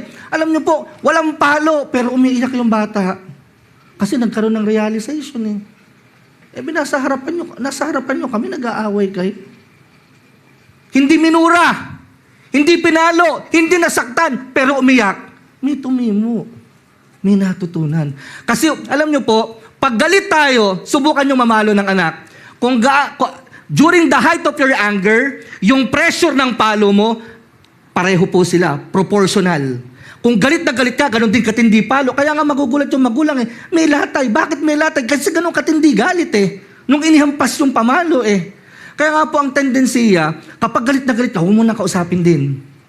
Pahupain mo muna yung galit mo. Pero wag mong patagalin. Dapat within the day, makausap mo. Pagkatapos na gawin yung hindi maganda, doon mo kausapin. Pero wag during the height of your anger. Kasi walang lalabas na maganda sa bibig. No, yung palo, iba din ang labas ng palo. Matindi din ang palo. No? O pag kakausapin mo, tapos pag sasalita mo, tanga mo talaga, kanina ko pa sinasabi sa'yo, walang yakang bata ka, buwisit ka sa buhay ko. Eh mga kapatid, ano daw? Tanga daw siya. Buwisit daw siya. Minsan sinasabi, demonyo ka. Kaya yung bata, meron po sa sociology na self-fulfilling prophecy. Pag paulit-ulit na yun ang naririnig, sinasabihan yung anak, kababae mong tao, gabi ka nang umuwi. Malalandi lang ang umuwi ng ganyang oras. O, makita mo po. Pagkatapos yung anak mo, nag-asawa na nga. O ngayon, tawagin mo man akong landi. Talagang nag-asawa na ako ng maaga. Kaya po, careful din tayo kasi, remember this, blessing and curse is in the tongue. Ano ba yung lagi mong sinasabi sa anak mo? Yan ang mga sabi mo, tanga. O, yan, nagiging tanga anak mo. Kaya nga po yung anak ko, kahit makulit, napakabait mo talaga. Ang bait-bait mo. Nung minsan masabi, kung kulit mo na, minsan babawiin ko yun. In Jesus' name, mabait ka pala. Kasi sabihin mo kung ano yung gusto mo dun sa anak mo. Mabait. Masunurin. Mapagmahal. Kasi Bible man, kino-confirm, pag puro negative ang sinasabi mo, sinasaktan mo ang anak mo, humihina ang loob ng anak mo. Kaya may ibang mga anak nagre-rebelde, naglalayas, sumasagot na ng pabalang. Eh yung iba nakikipaghamunan pa ng suntukan doon sa magulang eh. Eh bakit po? Kasi yun ang nakikita sa'yo. Malupit ka, violente ka, ibinabalik. Kasi kung ano ang itinanim, yun ang aanihin mo. Ano pa sabi? Pagtuturo sa pamamagitan ng araw-araw na pakikisalamuha. Deuteronomio 6:6-7. Ito po ang sabi maganda. Ang mga utos na ito ay ibinibigay ko sa inyo ngayon. Ay itanim ninyo sa inyong mga puso. Huwag niyo daw kalimutan. Ituro ninyo ito ng paulit-ulit sa inyong mga anak. Pag-usapan nyo ito kapag kayo nasa inyong bahay, kapag kayo naglalakad sa daan, kapag kayo nakahiga, at kapag kayo ay bumangon. Mga anak, kaya pala yung nanay nyo. Nung makising kayo, mamaya kumakain, naaalala na naman. Mamaya, matutulog na, naaalala na naman.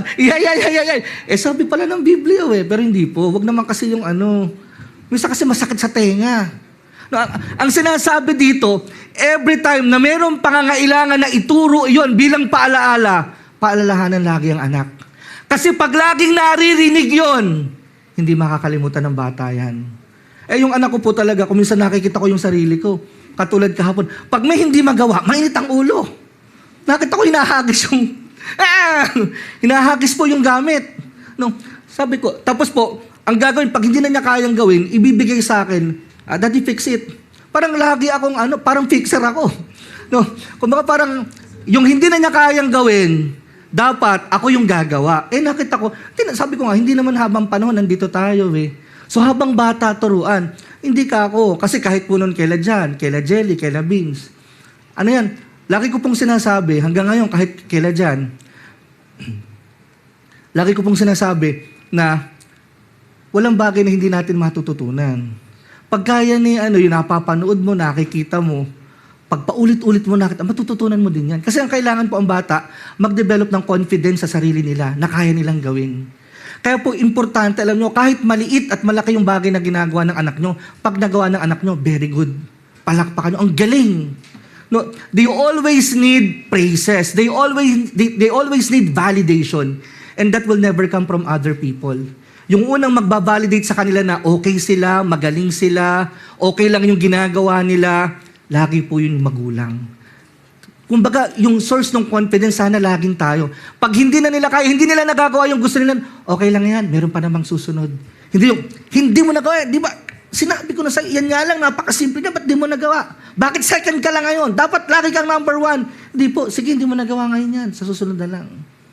Bumagsak ngayon, hindi mo alam ko, ginawa mo anak lahat. Mali ba nila, ito mo talaga hindi naman ginagawa ng anak mo. Talaga medyo pagsabihan mo ng konti. Pero kung ginagawa naman, tapos hindi nag-work, sige, sa susunod na lang yan.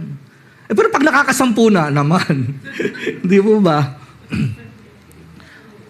Yung pagmamahal daw po, nagtatakda ng hangganan. Importante may boundary. No? Sabi po sa Kawikaan 13:24, hindi iniibig ng magulang ang anak na hindi niya pinapalo. Ngunit ang minamahal na anak ay tinutuwid habang bata pa. Kawikaan 29 verse 15, ang disiplina at pangaral ay nagdudulot ng karunungan. Ngunit ang batang pinabayaan ay nagbibigay ng kahihiyan sa kanyang ina. Meron namang mga magulang na sobrahan ng pagmamahal sa anak. Na mali na yung anak, kinakampihan pa. Kung wala kang kakampi sa anak ko, sino pa kakampi? Kundi ako. Mga kapatid, pag mali ang anak mo, halimbawa, nakikita mo, pinag-uusapan ng ibang tao, mali ang anak mo. Hindi totoo yan. Ganito. Mga kapatid, may mga panahon talaga na baka talagang mali. Kasi pag madami na ang nagsasabi, hindi na isa, dalawa, tatlo, baka may mali na talaga. At ang trabaho mo bilang magulang, suporta. Pero sa ano yung suporta na pinakamagandang maibibigay mo? Na ma-realize niya, mali yung ginagawa niya at dapat itigil na niya.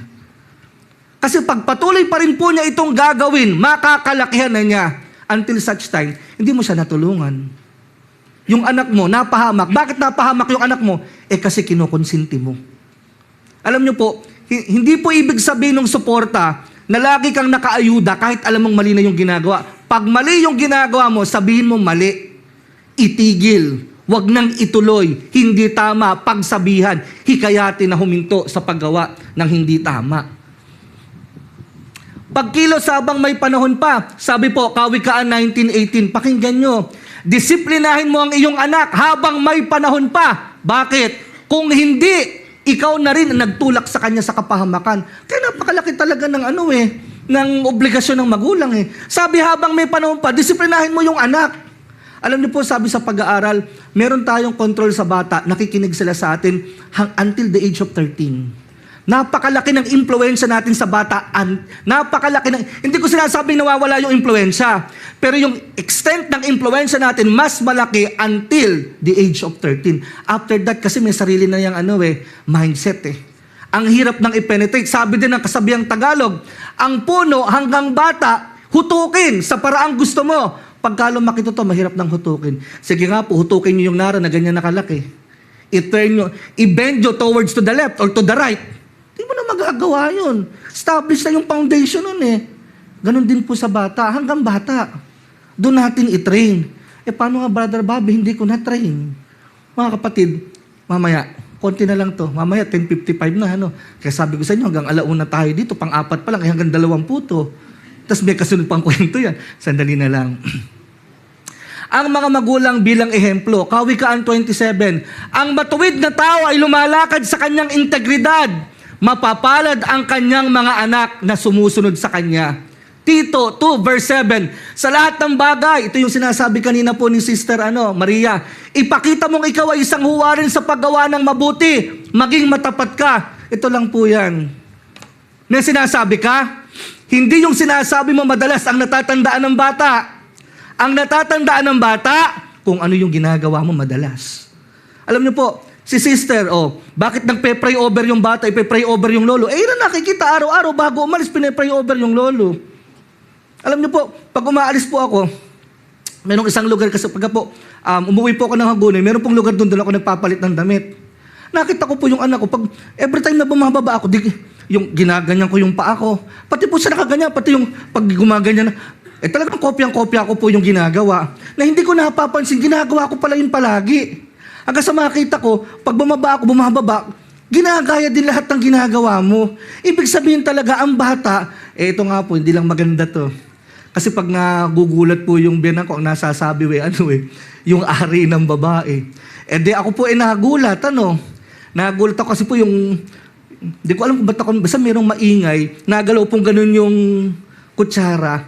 Yung anak ko narinig ko, ay, Piuki! sa amin po ganun lang. Tapos natawa po yung asawa ko tsaka yung biyanang ko. Natawa sila kasi, sabi po nung asawa ko, oo nga, Nay, tinan mo, kung ano pala yung madalas na naririnig sa atin, ginagaya ng bata. Ano po paalala dyan? Let us be very careful how we conduct ourselves in front of our children. Yun ang mas maalala. Mapagmahal ka. Yun ang maalala nila. Masama ang lumalabas sa bibig mo. Naninira ka. Gumagawa ka ng hindi maganda. yun ang maaalala nilang ginagawa mo. Kaya ano ba yung gusto mong ipasa sa mga anak mo? Yun ang ipakita mo na ginagawa mo. Santiago 127:3-5. Ang mga anak, ito yung sinasabi kanina ni Sister Maria po. Ang mga anak ay kaloob ng Yahweh. Ang mga supling ay isang gantimpala. Mapalad ang taong marami nito.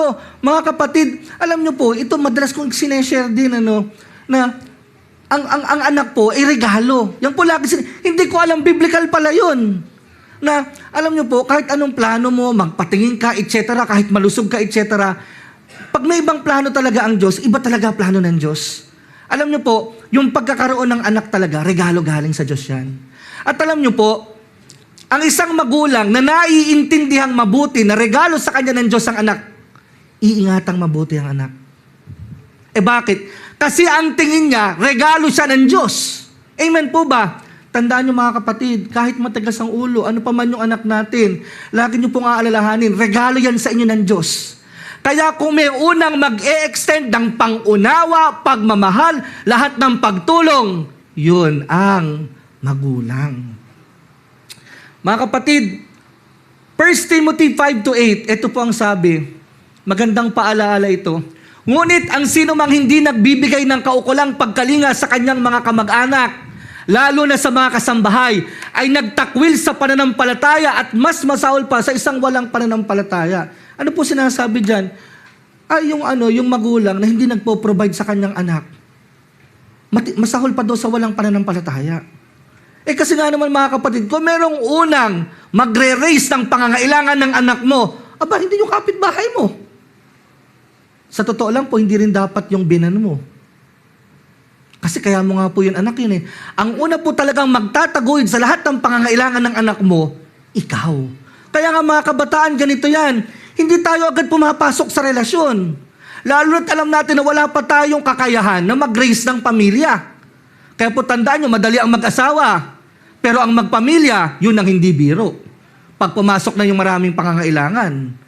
Kaya po ano sinasabi, bago mag-asawa, tiyakin muna natin, meron na tayong kakayahan na bumuhay ng ating pamilya. Amen po ba? At ito, hindi ko makakalimutan, sabi ni Brother Tony, hindi po pwedeng tinutulungan mo yung kapitbahay, pinababayaan mo yung pamilya mo. Sabi nga po niya, pag bumili ka ng pandesal, sa kapitbahay mo ba dinadala yung pandesal? Yung pandesal, una mo ibinibigay kanino? Sa pamilya mo. Maganda po rin yung kwento ni Brother Tony nung hindi pa siya nakakakilala sa Panginoon. Ito naman po na ikukwento naman niya dati sa ating lahat na noon daw po anong sabi niya, yung uulamin na lang nila, dahil may kasamang mga kainuman, gagawin pa pong pulutan. Oo nga naman. And hanggang sa later on, nakakilala siya sa Panginoon. Doon na nagsimula yung turo natin dito sa loob ng iglesyang love begins at home. Na bago ang tagalabas, siguraduhin mo muna, busog, maayos, kumpleto, yung pangangailangan ng pamilya mo. Hindi masamang tumulong, amen! Pero ang uunahin natin, yung ating sariling pamilya. Hindi pwede kang tulong ng tulong sa iba. Napakabait mo sa iba. Sa sarili, asawa mo, anak mo, magulang mo, pinababayaan mo. Ang una po nating tutulungan, yung ating pamilya. Ito po, yung panganib po ng favoritism. Alam nyo, marami pong magulang hindi umaamin na may favorite. Pero ang totoo, may mga magulang na mas malapit yung puso niya. Ito naman po kasi paliwanag ng ibang magulang pag tinatanong ko pwedeng seemingly mas malapit siya dun sa anak niya na yon kasi mas kailangan yung time niya nung anak niya na yon kumpara dun sa iba. At hindi totoong may favoritismo. Pero sakali mang mangyari, kasi nangyayari talaga. Katulad ng nangyari kay Joseph. Ano sabi Santiago 2:9? Kaya kung kayo ay nagtatangi ng tao, kayo ay nagkakasala at sinusuway ang kautusan bilang mga lumalabag. Sabi po sa Genesis 37:3-4, mas mahal ni Israel si Jose kaysa sa sino man sa kanyang mga anak. Nang makita ng kanyang mga kapatid na mas mahal siya ng kanilang ama, nagalit sila kay Jose at ayaw na siyang pakitunguhan ng mabuti. Kumisa kaya nag-aaway-aaway din yung mga anak dahil dun sa magulang na may favoritism. Kaya ano po sinasabi, ano tinuturo ng Biblia? Kung marami kayong anak, mga kapatid, hanggat maaari, pantay-pantay. Kung anong para sa isa, para sa lahat. Kaya nga lang, lagi din nating tatandaan doon sa mga anak, May pagkakataon na baka merong ibinigay sa isa na hindi ibinigay sa'yo. Kasi siya kailangan yon pero hindi mo kailangan. No, ganun din po dapat yung pagtingin natin. Kasi kung minsan tingnan nyo, wala naman silang galit kay Jose eh. Pero bakit sila nagalit kay Jose? Dahil pinafavorite ng tatay. Ayan, tapos na tayo ngayon. Eto na. Kasi mag-aalas 12 na yata. Ito po maganda kwento nito. Ito po yung kwento ng isang alibughang anak. Siguro yan natatandaan nyo na yan. Pero babasahin ko lang. Konting reflection lang. Sinabi ni Jesus, may isang tao na may 2 anak na lalaki. Sinabi ng bunso sa kanyang ama, Ama, ibigay na ninyo sa akin ng bahagi ng ari-arian na para sa akin. At tinatinga ng ama ang kanyang ari-arian sa 2 niyang anak. Pagkalipas ng ilang araw, ipinagbili ng bunsong anak ang lahat ng kanyang ari-arian at naglakbay patungo sa isang malayong lupain. Doon ay nilustay niya ang kanyang kayamanan sa magulong pamumuhay. Nang maubos na ang kanyang salapi, nagkaroon ng isang matinding tagutom sa lupain iyon at nagsimula siyang maghirap kaya't namasukan siya sa isang mamamayan ng lupain iyon at pinapunta naman siya nito sa kanyang bukid upang magpakain ng mga baboy. Gusto sana niyang punuin ang kanyang tiyan ng mga patapong pagkain ng mga baboy, ngunit maging ito ay walang maibigay sa kanya, wala nang makain. Nang mabalikan niya ang kanyang sarili, sinabi niya, marami sa mga upahang manggagawa ng aking amang may sapat at labis pang pagkain. Samantalang ako rito namamatay sa gutom, babangon ako at pupunta sa aking ama. At sasabihin ko sa kanya, Ama, nagkasala ako sa Diyos at sa inyo. Hindi na ako karapat-dapat na tawaging anak ninyo. Tratuhin niyo na lamang ako bilang isa sa inyong mga upahang manggagawa. Kaya't bumangon siya at pumunta sa kanyang ama. Malayo pa ay natanawan na siya ng kanyang ama. At dahil sa matinding habag, patakbo itong sinalubong, niyakap at hinandugan ng halik. Sinabi ng anak, Ama, nagkasala ako sa Diyos at sa inyo. Hindi na ako karapat-dapat na tawaging anak ninyo. Ano sagot ng tatay?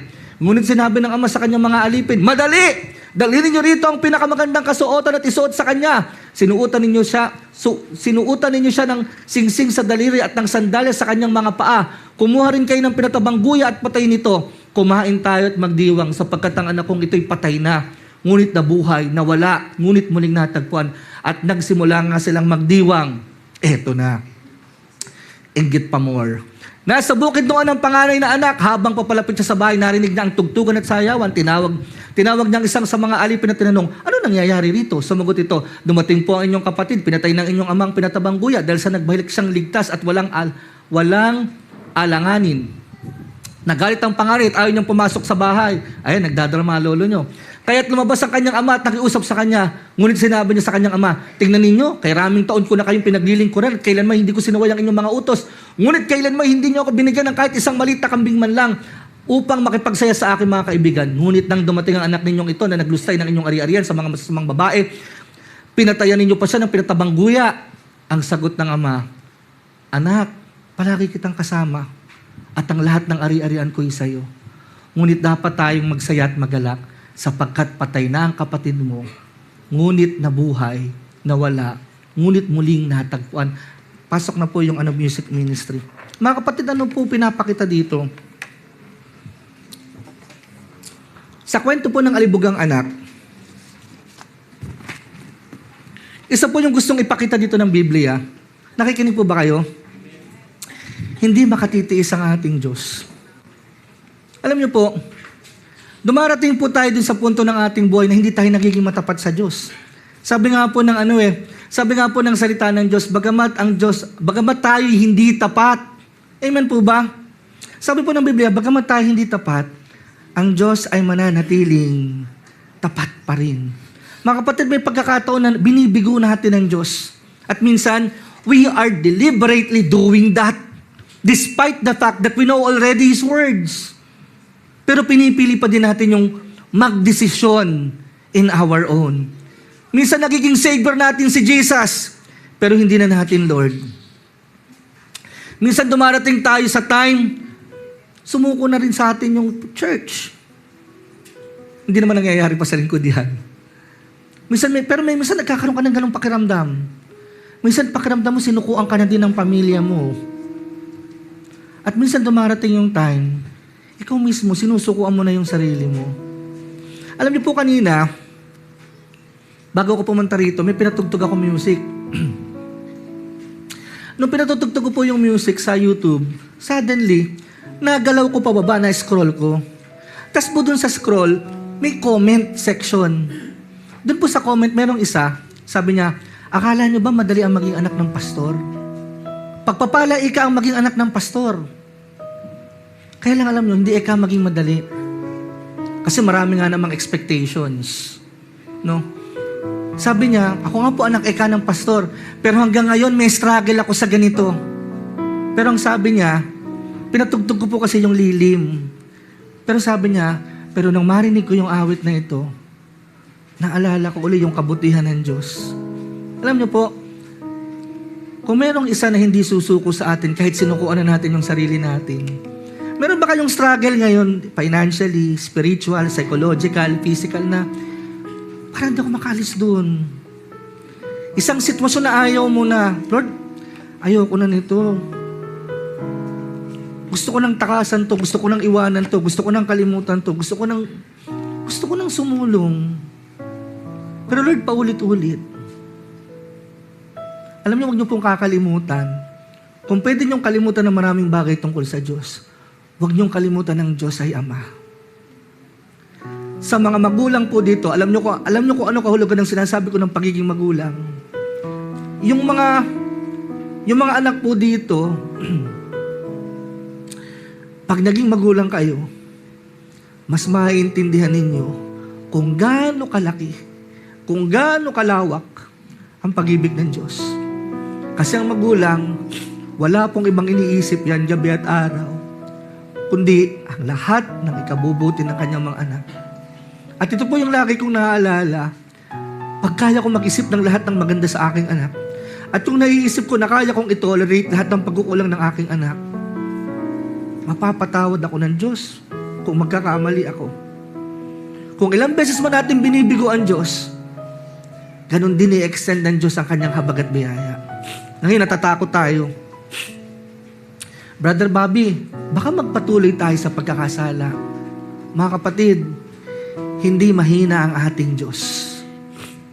Kung tayo man ay nandun pa din, halimbawa, nagpapatuloy sa pagkakasala,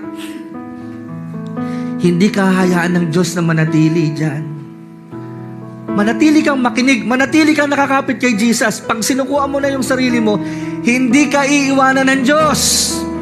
Hindi ka susukuan ni Kristo hanggat hindi natatapos ni Kristo yung para sa'yo. Yung laban niya para sa'yo. Iba-iba po ang laban natin, pero iisa ang kakampi nating lahat. Si Jesus. At hindi niya ipatatalo ang laban mo. Ang laban mo ay laban ni Jesus. Amen. Kaya huwag po kayong mag-alala. Magtatagumpay tayo. We are destined to emerge victoriously. Yan ang buhay Kristiyano, ang magtagumpay kasama ni Jesus. Maging ang ating pagkabigo ay hindi pagkabigo. Ang ating pagkabigo ay tagumpay din. Sapagkat sa lahat ng bagay na pinahintulot ng Diyos, ito ay para sa ating ikabubuti sapagkat ang Diyos ay ating Ama.